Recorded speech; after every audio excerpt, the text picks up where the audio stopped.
Hörmətli izləyicilər, hər birinizi xoş gördük. Bu dəfə qonağımız elə bizim mərkəzimizin öz yetişdirməsi, indi isə rəqs müəlliməsi olan Əhdiyə müəllimədir.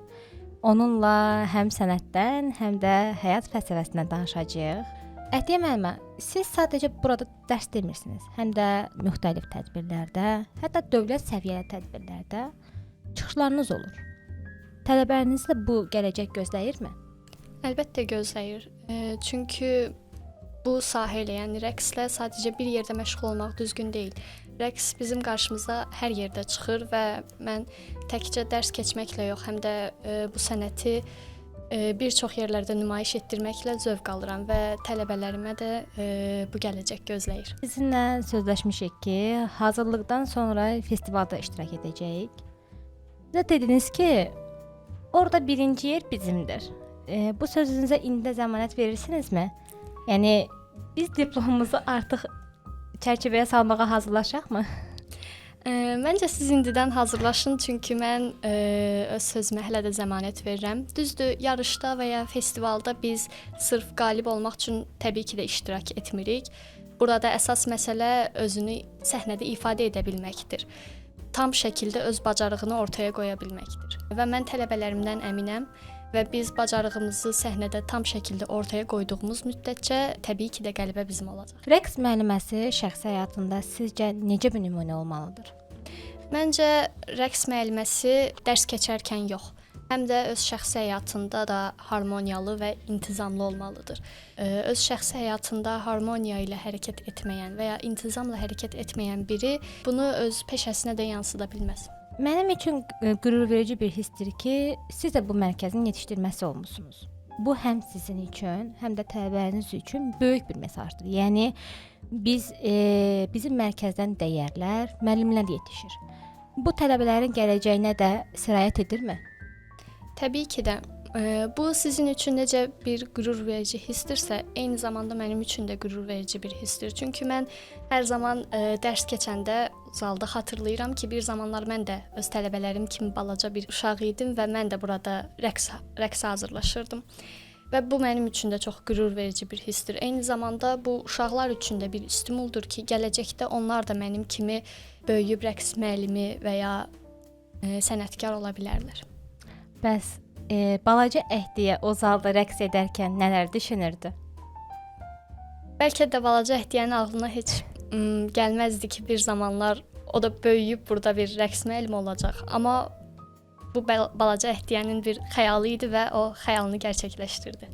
Gözəl bir xəyallarınızın arzusunu çatmış olmanız böyük bir mesajdır indiki gələcək nəsilləri üçün. Mən sizə qatılıram.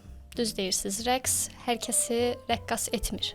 Amma rəqs insana çox şey qatır, həyatın hər bir nöqtəsində. Mən sizə özümdən bir misal çəkə bilərəm ki, daha içə qapanıq biri idim, amma rəqs elədikcə, o səhnələrdə çıxış etdikcə, insanların içinə çıxdıqca özünüz də özünüzdə hiss edirsiniz o dəyişikliyi ki, insan necə özünə inamlı olur, özünü ifadə eləyə bilir. Rəqs dərsi keçən zaman mən uşaqlarla birlikdə özüm də uşaqlaşıram.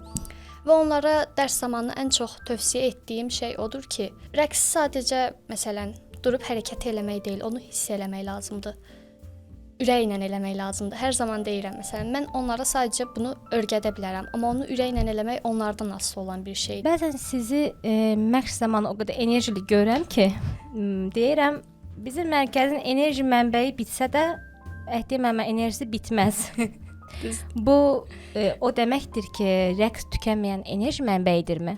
Əminliklə deyə bilərəm ki, rəqs insana elə bir enerji verir ki, hər zaman kənardan bunu eşidirəm ki, yəni necə enerjilisən, heç enerjin tükənmirmi? Bunun yəni ən böyük səbəbi elə rəqsdir.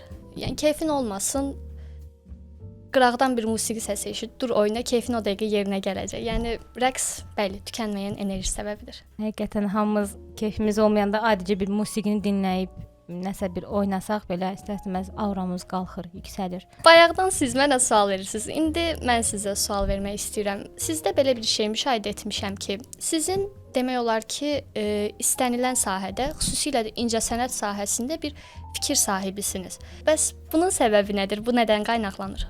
Deməyim bütün sahələr biraz çox böyük bir cümlə olar, amma incəsənət sahəsində də mən özüm təhsil almışam. Mədəniyyət və İncəsənət Universitetinin məzunuyam.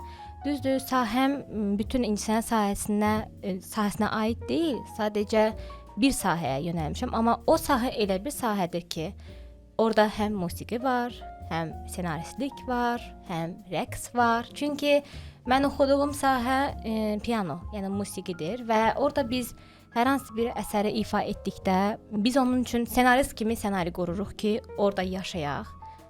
Rəqqas kimi, rəqs olduqda rəqqas kimi özümüzə ritm tuturuq ki, o musiqini ritmində ifa edək.